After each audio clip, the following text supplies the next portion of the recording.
So it's good to be here. I mean, we don't need to worry about being heard at the back, but you can swap with someone who can't hear if you want, that's fine. And it's nice to see some old friends. So I was looking around, I see Tim, whose work I would know from Number 10 and from the Archbishop's Palace before, but it's a small world. His sister taught me, and Canon Anthony, who's left, was a contemporary of mine at university, and we didn't know each other, but I remember him being a beacon of the faith in the community of the university with Robert Buckland, the Justice Minister, and being around on campus trying to keep the current chair of the 1922 committee in order, Graham Brady, who was also very active.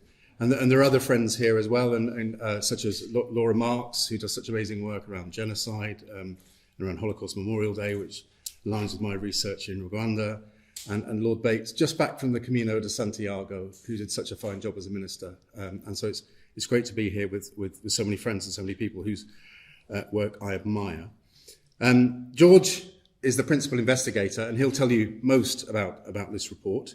And we've worked together, and it's strange to be together because we've had to do this in lockdown conditions, and that's been an experience. So it's the first time we've met in real life, so he's real, so that's great. And I was at a conference on Tuesday where someone said, "Are we all real?" You know, and I thought, oh dear. And we've explored the role of the Christian community in a slightly distinctive and different way, which is rather than to look at ideas and beliefs, although that's significant, we've sought to look at the contribution that the Christian community makes to the region, and then to explore some of the challenges that exist in making that contribution. And we've explored the cultural, the spiritual, the economic, and the public value contribution, the welfare contribution. And just really to encourage you to read the report, because the data set out across a range of those paradigms, and George will say more, and then really just to focus in on a couple of areas that, for example, the local government and legislative bodies are aware of, but haven't really brought together in one place before. So if one tracks local data, for example, one discovers that 53% of all inward-bound tourist footfall to the region under normal circumstances is Christian.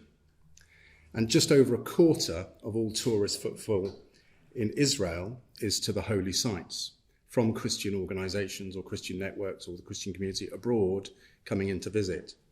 95% of all tourist day trips are to the Christian sites in the region, and combined this generates in excess of $3 billion a year, which would be just over the total US aid to Jordan. That's $3 billion a year into Israel, which is just over the total aid budget of the US into Jordan. So if one looked at the Christians as an economic sector, one realises that they're a key plank in the Israeli economy, a key plank in the wider Palestinian Authority, key active contributors to the region, making a contribution out of all proportion to their size. And so a diminishment of the Christian community would be a diminishment of the Christian community, but would have put Israel and the Holy Land economically under even more pressure than at times it can be. And so it seems to me that if one cares for Israel, or if one cares for the wider area, or if one cares for the place as a whole, one has to care for the Christian community, because to diminish the Christian community would be to undermine all of the communities that exist in that area. But in looking at that, we've identified a couple of areas in the recommendations where sometimes some of the proposals locally that come to light vis-a-vis the tourist sector aren't particularly helpful. The Mayor of Jerusalem, maybe, we've recommended, needs some tracking, and some of the proposals that emerge from time to time in the Knesset, because they seem to, at times, have made some of the mistakes that charity lawyers and lawyers have made here when they've come to assessing what religious organisations are up to. And identical mistakes as well to those who've developed the law of associations in South Africa and Rwanda. And that's to say that they think that religion only happens inside a religious building, and everything else must be business. So what you do is you regulate business as business, and then you regulate religion as inside the building. And so what one then misses is that around an economic hub, and forgive me, that might be the Church of the Holy Sepulchre, in the same way it might be the Canterbury Cathedral, around an economic hub such as a holy site, one has emerging an ecosystem of ventures that exist to support the ministry of that site. And so they're symbiotic with the ministry of the site, and so they're part of the whole. And so if one regulates them in a very distinct way, one ends up sort of accidentally undermining the whole of that contribution. And so there's just some areas there to track and to pay attention to. And then there's a similar contribution we found in a very emerging way in the burgeoning tech sector in the region.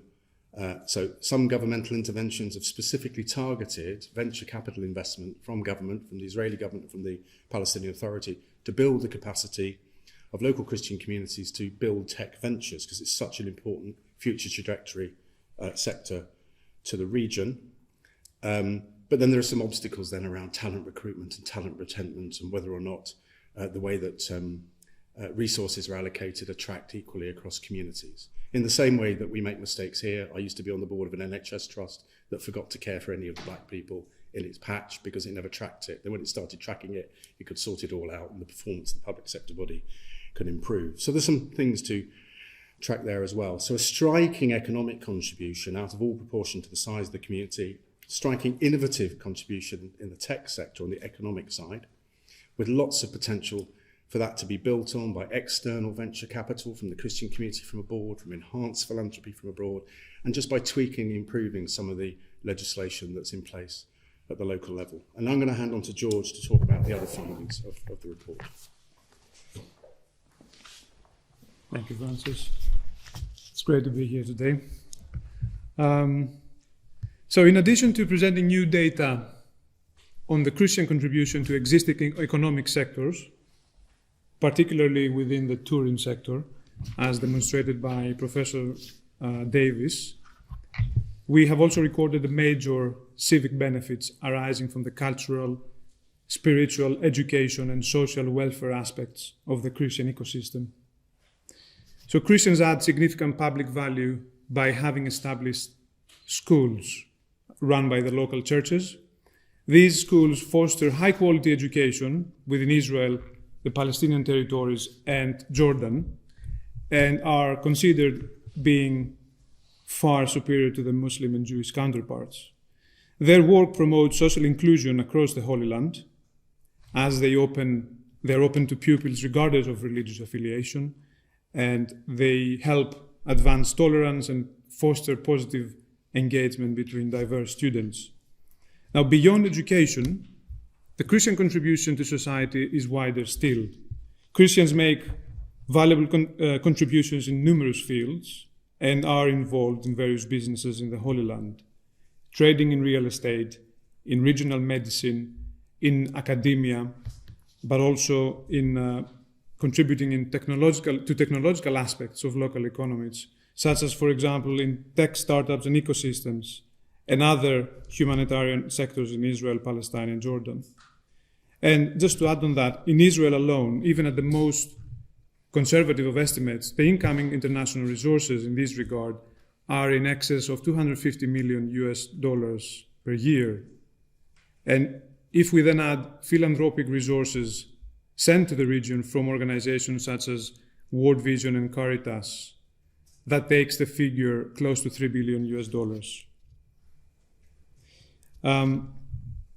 We found major concerns, however, that the systems for visas, educational funding, and social welfare for long-term contributors, such as the Christian communities, were not being operated fairly or transparently, thus raising concerns that, first, uneven administration could undermine the recruitment and retention of talent, and secondly, that other public contributions of Christian ministers and lay people may be diluted or damaged. With education in particular, data emerging from our research, but also including findings from a rapid assessment that ICoHS did this year on education in the Holy Land, what we found is that Christian schools are struggling to be treated by the Ministry of Education in Israel on a level playing field to equivalent schools in these grounds that could potentially dilute the extraordinary contribution that Christian schools have made in the region. So we thus recommend that in dialogue with the Israeli government and international embassies, particular attention ought to be paid to the threat that the mayor and government of Jerusalem and some other localities and occasional proposals in the Knesset present the public value being added by Christians. These actions also threaten the survival of the ecosystem that sustains the Christian community in the region. We recommend that the Israeli government's performance data related to turnaround times for clergy visas should be scrutinized in order to establish if uneven administration is indeed taking place. We also recommend that a working group should be established to open a policy dialogue on education, education funding, international support for education, and the social rights that accrue and apply evenly across all communities. So the ICoHS Defeating Minority Exclusion and Unlocking Potential Christianity in the Holy Land report set out to record positive spiritual, social, cultural, and economic contribution of Christianity in and to the Holy Land.